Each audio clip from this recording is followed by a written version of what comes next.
good evening, or good afternoon, depending on where you are. I'm back. She's back. I got fussed at, seriously, for not putting the hallelujah light on. Ugh. Remember when I said yesterday I always take about 5 minutes before I read? Oh, and tonight's chapter is going to be truly exceptional, though I say that about everyone, because they're exceptional people. I started yesterday by saying yesterday was just a lousy day. It was. I didn't lie about it. One of the things I do not do is lie. It was a lousy day. Except when I sat down to read. And then it's as if the heavens opened up and I became this other person, and it was okay. Today was different. Today was really pretty good. Today was very good. And again, I'm here. I'm going to read, give you a little pep talk about something that I've been thinking about for the past probably half hour, because I usually spend some very quiet time for half an hour before I speak to you. Some of you are still with me. Some of you have dropped off. Some of you have been new. I know, and if I have not sent you a thank you, forgive me, but sometimes I'm getting a lot of new. And by the time I check that you're new, my story's going, and I don't know how to do it with views.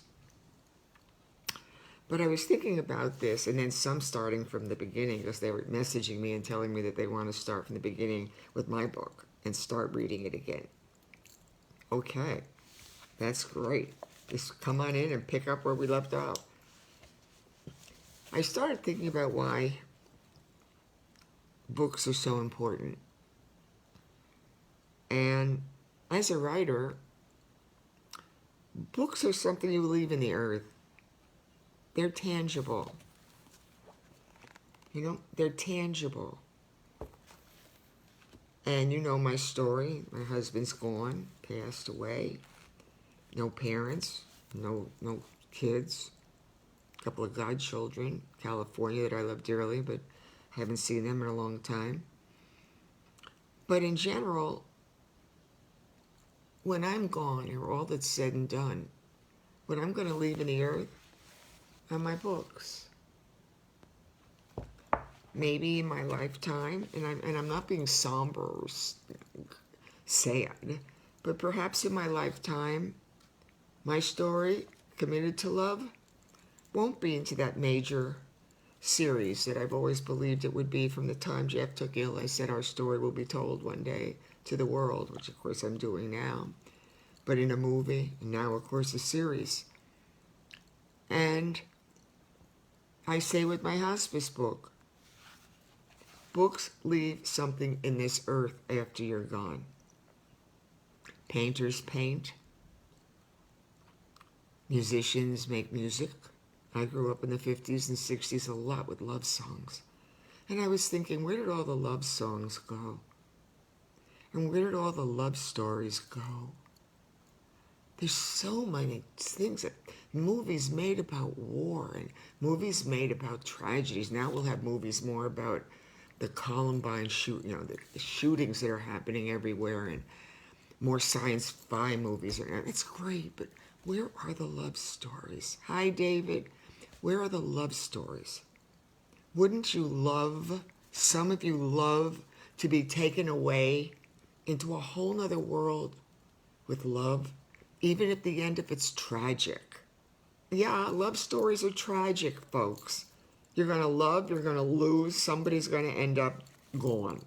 But wouldn't you love the songs and just to be able to, in the 50s and 60s, just making out was wonderful. I'm closing my eyes so I can see it. We danced close to love songs. We made out for, it seems like hours. Didn't do anything else but neck. Didn't have to go crazy. We just made out and danced to love songs. I wish we could go back to that. I don't want to go back to the clothes. I don't want to go back to the hair. But God, how I wish right now that the right people would come along with that mindset and say, you know what? We need more love stories. Let's make some love stories. There would be a lot of people around this world that would go. Committed to love, my story, tangible. I'll leave it in this earth after I'm gone.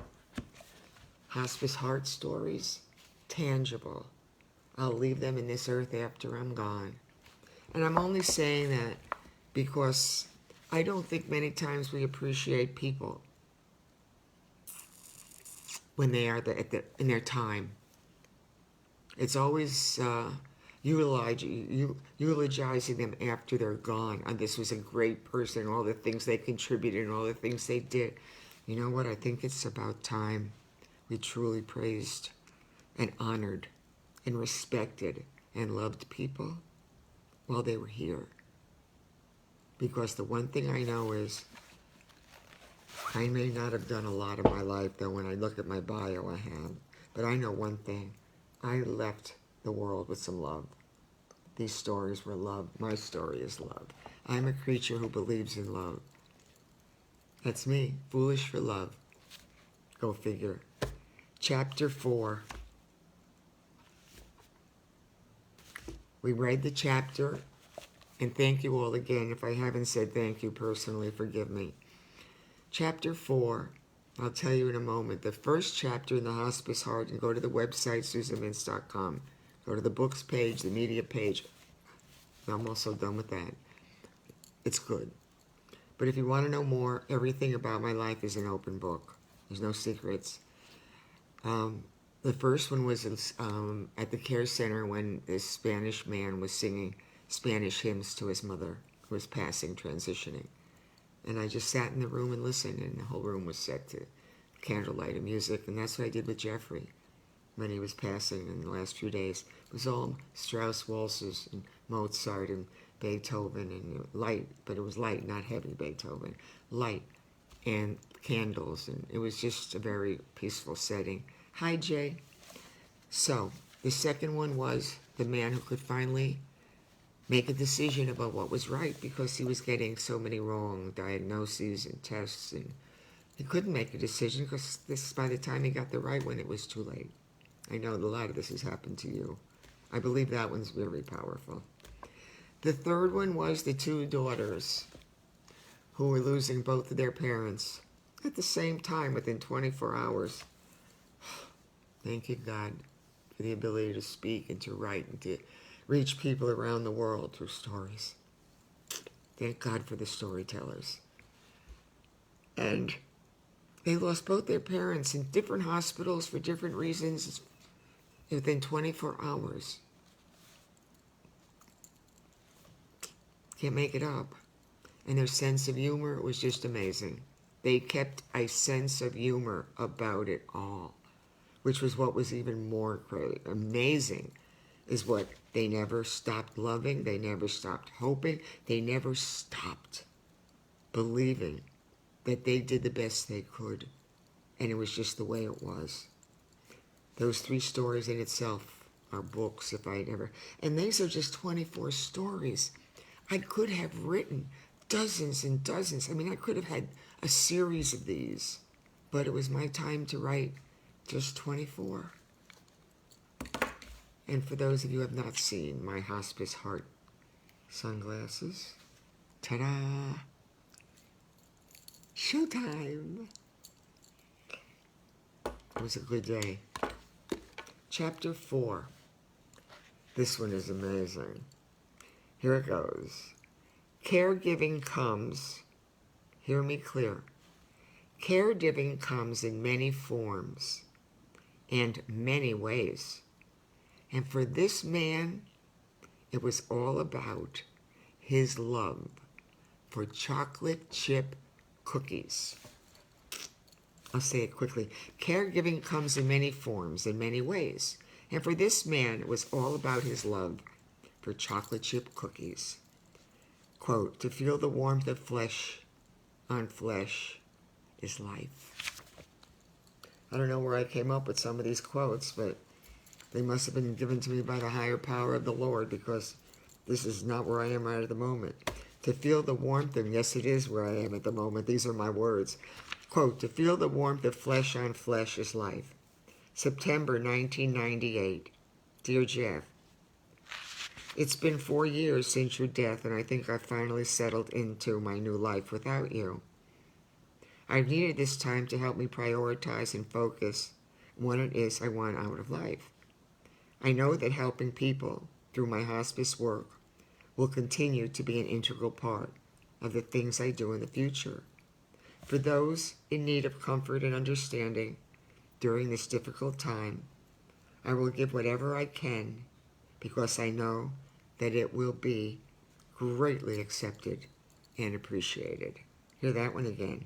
For those in need of comfort and understanding during this difficult time of transitioning or long-term illness, whatever that be, I will give whatever I can because I know that it will be greatly accepted and appreciated. I also have become very realistic about what I am capable of giving to myself and to others. My life now is both exciting and frightening at the same time. Though I try to keep things simple, I still manage to complicate the issues at hand. How many times did you say to me, Susan, quote, Susan, you are making problems for yourself that don't exist. You are your own worst enemy, but I know you won't change, end quote. I would respond, thank you for the compliment, end quote.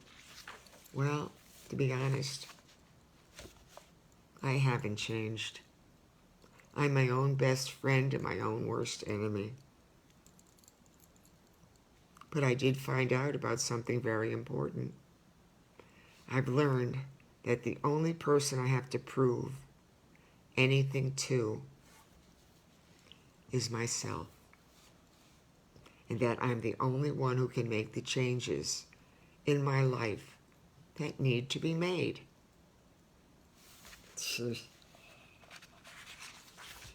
I haven't even gotten into his story. Though I try to keep things simple, I still manage to complicate the issues at hand. How many times did he say to me, quote, Susan, you are making problems for yourself that don't exist. You are your own worst enemy, but you won't change. Correct, Jeffrey. I would respond, thank you for the compliment. Quote, well, I haven't changed, but I did find out something very important, other than God. I've learned that the only person I have to prove anything to, is myself. And that I'm the only one who can make the changes in my life that need to be made. That's you, all of you at the other end of my little phone, who I'm talking to that I do not know. You are the only one you have to answer to and be approving of. And you're the only one who can make the changes that need to be made. You. I'm saving you so much money in therapy. I'm telling you right now, I'm saving you a fortune in therapy. There is a quality of life through the end of life, but I didn't truly understand the power and importance of this until you were gone. I was too caught up in the vicious cycle of having to face your death and the denial of knowing how painful it would be afterwards. Though there is such a sadness and sorrow at the care center, I see it as a place where the feelings of life and love are everywhere. It is a haven where people are treated with dignity and respect. Boy, would I like to see that in the real world and not in a hospice care center. Would I love to see where people are treated with dignity and respect. Hospice helped me to find the healing place within my heart and has enabled me to grow and understand myself so much more. I'm talking now, remember, almost 30 years ago, 25 years ago. Hospice helped me to find the healing place within my heart and has enabled me to grow and understand myself so much more. What makes the human touch capable of saying what words cannot? How can the touch of a hand tell someone that you care that they are special? How can the touch of a hand tell someone that you care and that they are special, that you understand what they are feeling? I remember the numerous times throughout our marriage when I told you that when you held my hand, I felt more intimacy than when we were making love. Think some of you are saying that to your spouses and significant others, or thinking about that. God, I just like him or her to just hold my hand. When I curled up in your arms at night, I felt safe and at peace. How many times when you were afraid did my touch lessen your fears? When your raging fevers caused you to shake so violently that I feared for your safety, wasn't it my body and yours that helped you to ease your suffering? Oh, yes, it was. The human touch can soothe a saddened heart and bring peace to a troubled mind. The human touch is necessary because life requires us to feel the warmth of flesh on flesh. Last week something happened that I must share with you because it was one of the most valuable learning experiences I've ever had. It involved the power of the human touch and a simple act of kindness. I never thought that the touch of my hand could have such a powerful impact. It was so simple and innocent, but it was profoundly meaningful, and it affected me deeply. It was a warm and balmy evening when I arrived at the care center. The breezes were beautiful, and some of the patio doors to the patient's rooms were open. As I knocked and entered this room, you'd think I had a fever because I'm always so chilled when I speak about tell you these stories. I mean, I feel like I could take my temperature and I'd have 103 degrees when I'm normal. So, when I arrived at the care center, it was a balmy evening. The breezes were beautiful and some of the patio doors to the patient's rooms were open. As I knocked and entered this room, I noticed that the only light coming in was from the patio. The room looked tidy and clean, simple and homey. Was this a hospice room or a motel room? For a little while, they were one and the same, because the only light coming in was from the patio. The room looked tidy and clean, simple and homey. Was it a hospice room or a motel room? For just that moment, they were the same. Because of the darkness, I did not see the man tucked neatly underneath the covers in bed. I went over to put a small table lamp on when he said, quote, "Hi, ma'am," end quote. The other reason why I didn't see him in the dim light was because his skin color was very dark. I said, quote, "You startled me. I didn't see you there. Were you playing hide and seek with me? It is so dark in your room that you blended in it nicely. My name is Susan and I'm a volunteer. Can I get you something?" End quote. He hesitated at first, as if he didn't want to intrude on my time or inconvenience me. Then he said, quote, "Would you please shut the doors and put on another light? I really don't like the night. The darkness frightens me." I can't do a southern accent, so let me just read it. He was so cute. Can't do that. I said, "Hi, my name is Susan. I'm a volunteer. Can I get you something?" End quote. He hesitated at first, as if he didn't want to intrude on my time or inconvenience me. Then he said, quote, "Would you please shut the doors and put another light on? I really don't like the nights. The darkness frightens me," end quote. "Sure," quote, "Sure," I said. "Want the air on too?" End quote. He said in a soft, weakened voice, "No," quote, "no, I'm okay. I like it warm," end quote. I put another light on and he said, quote, "Thank you, ma'am," end quote. There was a peaceful air about him that made me comfortable. And I liked the way he called me, quote, "ma'am." He had a soft southern accent that made me feel special. He was wearing, I know where I'm going to stop. He was wearing a beige knit cap on his hairless head. His large brown-framed reading glasses were resting comfortably on the bony bridge of his nose. There were several pictures on the tables, some with children and others with adults. A single red rose was half opened in a white vase, while a few bananas continued to overly ripen on a plate. A pretty coffee mug that said, quote, "Get well soon," end quote, was filled to the brim with chocolate kisses.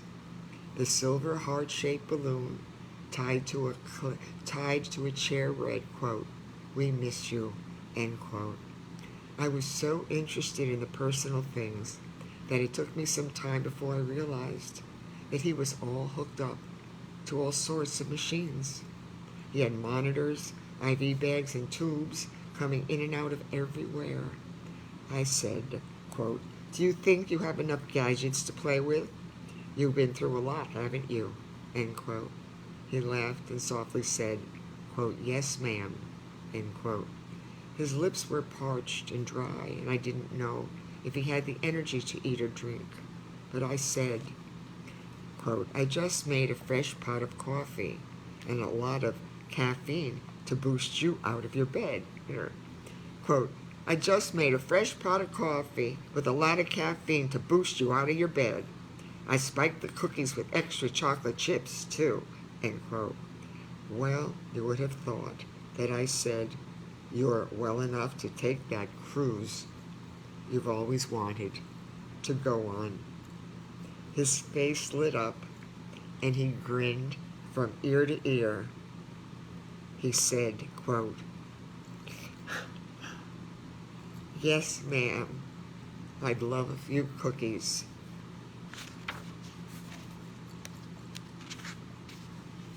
I'll end up tomorrow. I have to still read this one more paragraph. I didn't put the Kleenex near me, and this little man just got me all messed up. I will go back tomorrow and reread this one paragraph because there's still not an awful lot for a second reading, but I've got to do this in two, so you'll really understand this better. So I told him I made a pot of fresh coffee with a lot of caffeine to boost him out of his bed, and I spiked the cookies with extra chocolate chips. And I said you would have thought that I was telling him he was well enough to go on that cruise he'd always wanted to take, because his face lit up, and he grinned from ear to ear. He said, "Yes, ma'am, I'd love a few cookies." How could something as simple as an offering from someone, how could a cookie have made him so happy, Jeff? I can't explain the feeling I had when I heard his words. A few minutes later, I'd wrapped 3 chocolate chip cookies up in a napkin. When I went to give him the cookies, I realized that I didn't know where to put them. He could not sit up, and I couldn't rearrange his tubes, cords, and machines. Sensing my dilemma, he said, quote, "Please put them on my stomach," end quote. Quote, "Okay," I said, "but no crumbs in bed, or we will discontinue the midnight snacks," end quote. Sensing my dilemma, he said, remember, quote, "Please put them on my stomach." I mean, he was all bundled up with the blankets. "Okay," I said, "but no crumbs in bed, or we'll discontinue the midnight snacks," end quote. I placed the napkin with the 3 chocolate chip cookies on his belly. He devoured the first one. I said, quote, "Well, we are real friends now. Chocolate does it every time. Would you like some company? I could stay and visit for a while," end quote. Quote, "Yes," he said, "and will you bring me some more if we run out?" End quote. Quote, "Oh, yes," I said, "as many as you want." Sorry, folks. It's another cliffhanger.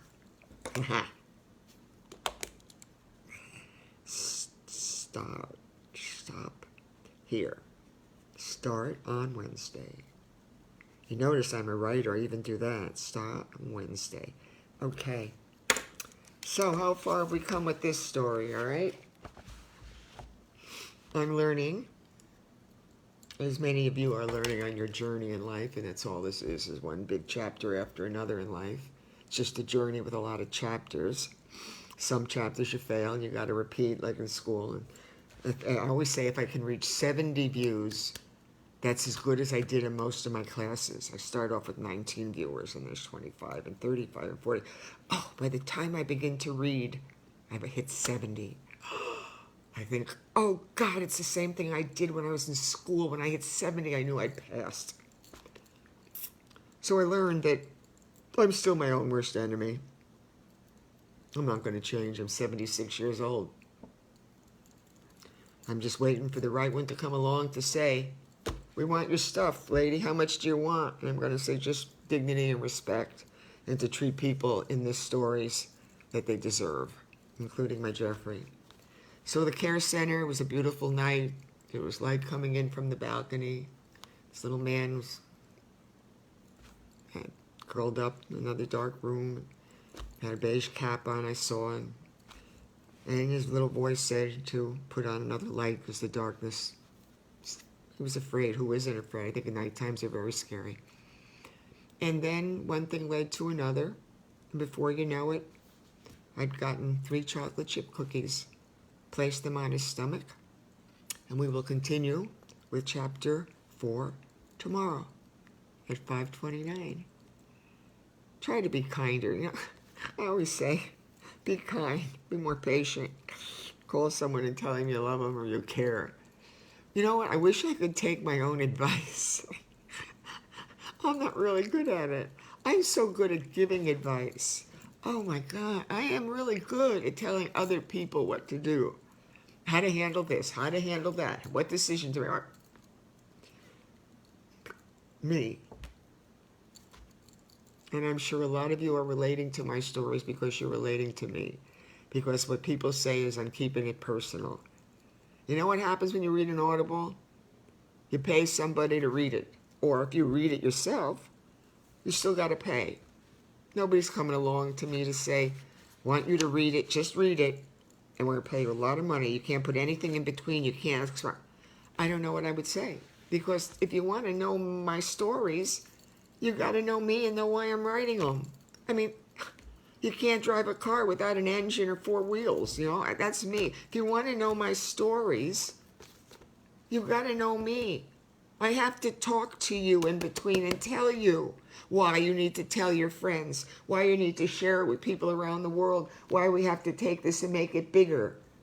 Because you have to know me and the love and the passion I have for you, for people. Sometimes you treat yourself so terribly and you shouldn't. And I'm one of the worst.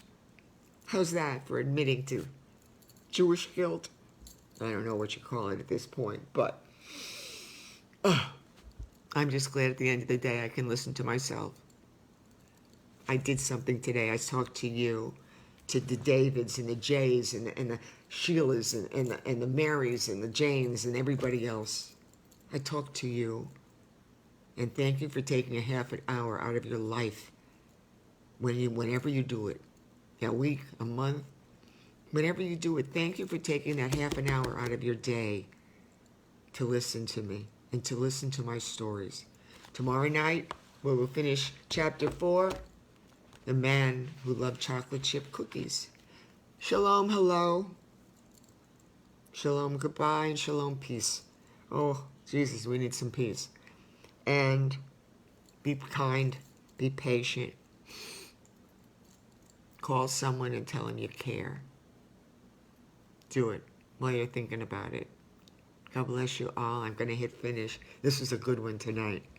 I gave you a lot. Bye. Good night or good day.